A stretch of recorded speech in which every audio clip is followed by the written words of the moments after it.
NEET পরীক্ষার দুর্নীতির অভিযোগকে সামনে রেখে কেন্দ্রীয় সরকার এবং কেন্দ্রের শিক্ষামন্ত্রী ধর্মেন্দ্র প্রধানের বিরুদ্ধে ক্ষোভ উগরে দিয়েছে ধলাই জেলা কংগ্রেস।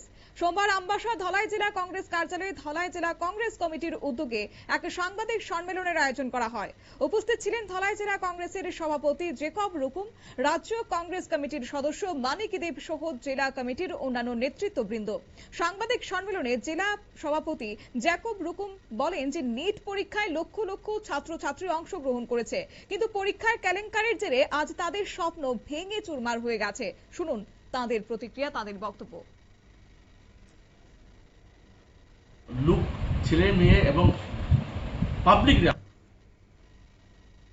আমরা জানাতে চাই যে সরকারের যে এই যে ত্রুটিপূর্ণ নীতি, এটাকে সংশোধন করতে হবে এবং মানুষের স্বার্থে, গরিবের স্বার্থে এমন পলিসি করতে হবে যাতে সবাই পড়াশোনা করতে পারে।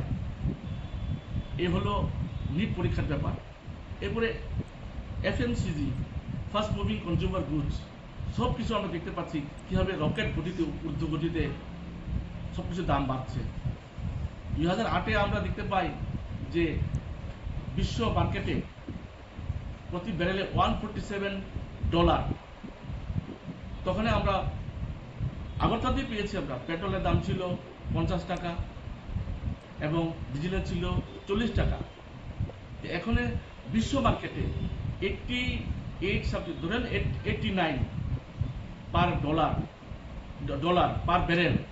তো এখন এত দাম কমার পরে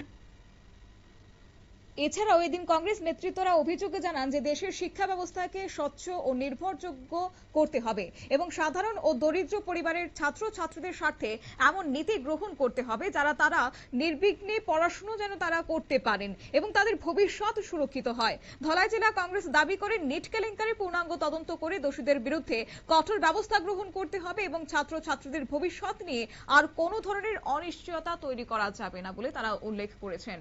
সংবাদ আপাতত এই পর্যন্তই। পরবর্তী আপডেটের জন্য চোখ রাখুন শুধুমাত্র নিউজ ভ্যানগার্ডের পর্দায়। নমস্কার।